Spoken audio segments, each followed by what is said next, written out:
Alex Jakes. So, Van Dorn will start from the front, but the other big story, Ollie Rowland, he is second on the grid. Only his second qualifying session. Sorokin continues his good form. 5 lights. Van Dorn on the left. And we're underway. Sluggish start for Van Dorn. He's bogged down. He'll be immediately overtaken by Sorokin, who's straight into the lead. Van Dorn didn't get going at all. They're in contact. Oh, contact between Matsushita and Rowland. Sorokin went off with the problem with the brake pedal. Cars everywhere. And Van Dorn, after a terrible start, he's somehow back into the lead. Down the run to Eau Rouge they go. And Rossi, despite starting way down the field, he's up to second already. And cars all over the road, as we suspected, in that part of the racetrack. We're focusing on Mitch Evans, who's trying to keep Alex Lynn behind him. They're 3 wide as they go down. Down the inside tries Jordan King. We've got Lynn round the outside, but Evans still manages to hold on in that position. He is 4th at the moment at the start here. A terrible start for Van Dorn initially. Yes, Sorokin's reaction was absolutely fantastic from 3rd, and he launched into the line, but just couldn't stop the car. So I wonder if that's the brake issues. Further back, I actually think Rowland gave Matsushita quite a squeeze there, because he left the door open initially. Matsushita, I thought, was definitely going to come up the inside. He did indeed, but then Rowland kept coming across. Matsushita had nowhere to go. We're going to get a good view of it here. Rowland on the right, Matsushita on the left, and Rowland comes across quite aggressively to the apex. Matsushita, in my opinion, there has got nowhere to go. He's got an overlap, and he's just taken his front wing off and given Rowland a puncture. Let's see it on board from Alex Lynn. Great start from Rossi, so he had made places straight away before the chaos at the start. You see the contact, and then Nato clobbering Gasly on the exit of La Source, as you see Sorokin rejoining in front of us. And so that was for 3rd place. And what a move that was by Mitch Evans, fully committed into Eau Rouge at the start. One more time then down to La Source. Watch Sorokin, he's the car in the lead, but that brake pedal, and there is the contact between Matsushita and getaway, and a puncher for Oliver Rowland. Such disappointment for him after a brilliant session. He'd never even raced on the soft tyres before. He managed to switch them on immediately, but it hasn't worked out for him at the moment, and he has to limp back to the pit lane. Van Dorn, despite a terrible start then, maintaining the lead. But Rossi, we said he hasn't won a race this year. Is this the day that he takes? So now Lynn and King still side by side as they go to Eau Rouge. On board with Lynn, something's got to give here. So close between the pair of them. Absolutely thrilling driving, and Alex Lynn retakes the position. And now Jordan King coming under pressure from Peak after that compromised exit through Eau Rouge. Amazing stuff. That was so brave there from Lynn. He had the inside for the right part of Eau Rouge. Jordan King coming back, and that's the slipstream effect. Oh, that could be some move from Jordan King, and he's made it work. These two swapping positions every other corner, it seems. Lynn now, despite that, on board now with Marcello, trying to improve, looking for 8th position on the road, and he's passed Visoyu, who had such an impressive couple of corners. Peak has already passed him, trying back down the inside, but you won't make it through. On board with Daniel de Jong through Eau Rouge. Something is going to happen here. Thought it might have been a sideways moment. It is in fact lining up an overtake on Andre Negrão down into Les Combes. Is Negrão going to try and hang on? We didn't see the conclusion of that. And that was the huge oversteering moment for Sergio Canamassas. But here, look, Sorokin may be able to defend this without DRS, but he's just got the rear wing open, and he's straight round. Sorokin's got no answer to that. So Evans up to 3rd. So this is really just going to reward to be pretty exact. Here we have Gasly, and we're on board with Daniel de Jong. Look how close he is. There's going to be contact. Oh my word! A huge impact into the tyre barrier there. We panned away. That was going to be a safety car, I'm certain of that. That was a huge shunt. You do not want to be having that right there. Not a lot of runoff, and they're going so quickly down the end of that straight. That's coming into Blanchimont. Let's go on board, so brace yourselves, because this is going to be big. We've got Gasly on the left-hand side of us here. Heading in, you see the speed. You know that this is one of the fastest points of the racetrack. And that is absolutely monstrous. A horrible, violent impact. And just no control at all. That's what the tyre barrier is there to do, but completely submerged within it. And here we see the contact. Don't really want to get into whose fault that may or may not be. I'll tell you what, that is the biggest accident I've ever seen in GP2. It's absolutely huge. Really, really fingers crossed for Daniel de Jong at the moment. Yeah. It's good news that in the end could well be for the race win. This is a track where Markelov has been strong in the past. He scored his first ever points. It looked like Evans had gone with Rossi there. We are back underway in Spa-Francorchamps after an extensive delay for a huge accident. But now Evans looks to try and take the lead.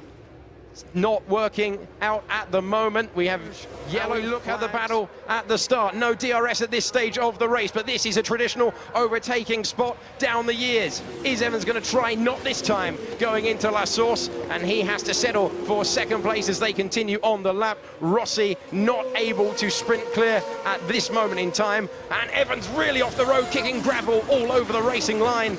There's a lot of room at Malmedy on the exit of the turn, but not that much room. Haryanto thinking about a move down into Rivage. Oh, we've got contact there. That is Matsushita. He's got contact once again. He lost his front wing in turn 1 on lap 1, and that is debris all over the road. So we might well, as Liao makes a move on Viso Yu, that is for 9th place. And through he goes. Which is the better thing to do. And now he's close enough for a move. Canamassa's defending. And that was very cautious by Van Dorn, but you can totally understand it, given these conditions, given the early part of this second half of the race, if you like. But you can see he is so close, tucked underneath Canamassas. Is he going to try it down into La Source? I think he is, and through he goes. So the championship leader making his first move. Really, it has to be closer at this point. The pace that Van Dorn was going on that lap wasn't hot because he was stuck behind Canamassas, who's going to be coming really quick behind him in Eau Rouge, and he's going to get DRS at the top of the hill. Three wide. That was Matsushita who pulled off the road. Markelov. Oh, that's a bold move. Liao squeezing him to the very limit that he's allowed, but Markelov's not going to take it. He's going to go through, and somehow they managed it without any contact off the road. Goes Stanaway in the status, forced off by Liao, and that was tight into Lecum, but Markelov was not deterred. He kept his foot in, and it was into that first turn once again, and that was a little bit ambitious from Nobuharu Matsushita, and the reason that he is out of the race, as we see the wing depart from underneath the car, debris on the left-hand side of his car flying off, and you don't want any debris at that point of the racetrack. Yelali is out there, Matsushita is out, and this was the move. Green flag, so it is a legal move, and that is about as hard a defensive move as you'll ever see. Markelov was not deterred. So that'll be fine.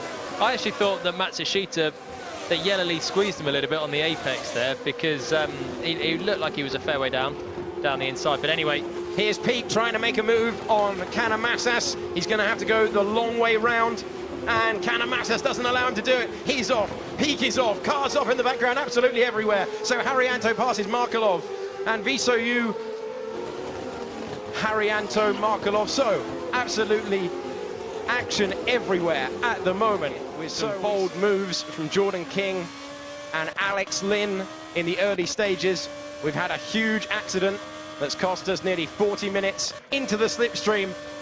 Making use, the DRS is not deployed at the moment, and Van Dorn going side by side, trying to edge past the Italian. And this is a bit tasty, a revisiting of the battle we saw for the lead this time last year. It is indeed, and Van Dorn flicked the DRS open only for a split second, probably there. They was trying to make a move there. So this is Viso Yu and Markelov pulling one. Oh, he's going wide, going onto the dust and losing positions on the AstroTurf. So issues there for Markelov, well off the road when racing. Canamassas in the first part of the racetrack, heading to Blanchimont. Where's he going to go this time? Again, after seeing that accident, you can't blame them. No one wants to race in that part of the circuit. No, but Van Dorn's up the inside there. Marcello hit the limiter through Blanchimont, but that's Van Dorn's best chance, where he can actually attack without worrying about the limiter. but now he's going to have to defend from Marcello, who shouldn't really fight too hard because they're on different strategies, but there's a bit of pride here, I think, for Marcello. So Van Dorn now up into 6th place. That is 2 cars after that red flag. Here's how he got it done. Simple enough in the end. Veering to the inside, braking in a straight line, and up a place he goes past Raffaele Marcello. Side by side now into Eau Rouge, and Leao backing out as Visoyu continues. So Visoyu really beginning a charge. He's got past a lot, and now we see Julian Leao trying to come back, trying to come down the inside into La Source, nothing between them. And Leao manages to get through in the background. So down to Rivage they go, Stanaway now trying to pass the ailing Visoyu, who is struggling with those soft Pirelli tyres at this stage of the race. And Stanaway is through, Visoyu dropping like a... 4th and 5th of the people that have pitted for tyres. Oh, is this a move between teammates? Haryanto sending one down the inside of Peak, and look at that for a move. The Campos cars going wheel to wheel, and Haryanto, who has overshadowed his teammates so much this year, has managed to do it once again into the final chicane. He moves up now into 8th position of the circuit, and that's Malia down the inside for Trident. So the use of the DRS, and that has not worked out at all well. Gustav Malia, we haven't seen a lot of him. Nick Grau and Stockinger might have done in front as well, so he could be 7th. Rossi. As we see Gasly getting very close indeed to Markelov in front of him. This is now the battle for 5th place on the road. They're on the same tyres, of course.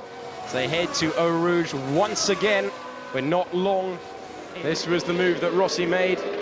Remember, he's going to have much better traction because of those new tyres, and there you visibly see how easy it was for him getting a run.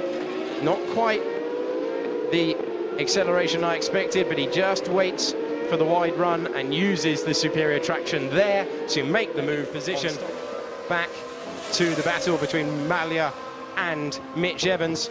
We saw Malia initially passing Rossi before Rossi got his tyres up to temperature.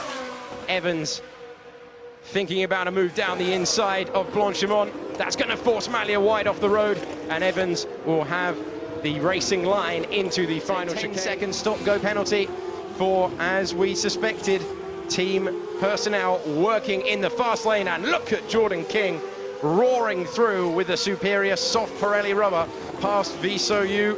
Sorokin, sorry, who's not got his tyres up Would to have been looking like a top 8 if he could have hung on to it, and now it's down the drain. And he's about to be passed on track by Rossi. He's on the hard tyres, Rossi on the soft, and that is what superior traction looks like. Rossi will have more of an advantage, and there you go, he's made the move. Negrão trying to keep his foot in, but he does not have the rubber to compete with Rossi, who is now up to 8th position. And he's down in 12th and struggling to make progress from there. Here's Evans and Berton. Berton on the older rubber, Evans on the new yellow wall Pirelli, and Berton not fighting that at all, so he's using all of his experience here. Evans coming across the line. He is now in 6th place. Exhaustingly brilliant GP2 race. King now finally looking to make the move on Stockinger. Ducking back down the inside, switch back, then to the inside. A bold move that moves him up into the coveted 8th position. That would see him start from the front tomorrow if he can hold on. Stockinger will have no reply with the tyres in the state that they're in. That is another fantastic move. But he just sold a massive dummy, goes really wide very early. Stockinger doesn't expect it, and suddenly, there we go, bam, up the inside, thank you very much, and through into 8th place. Inch perfect driving from... And this is not a cool head from Artem Markelov, kicking up a huge amount of dust in the face of Leao. But here is the man that was so determined to win this race. He's going to do it. Stoffel Van Dorn wins his home race in Belgium. He's done it. A terrific performance. As we look further back, this is going to be so close on the final corner of the race, and they're going to have contact. Evans and Rossi having contact. Evans was never going to take the right route there after the contact, so Evans cuts the line. ahead of Rossi, and they can argue about it in the steward's office afterwards. Meanwhile, how did you call that one, Jolien? Well, I called it fair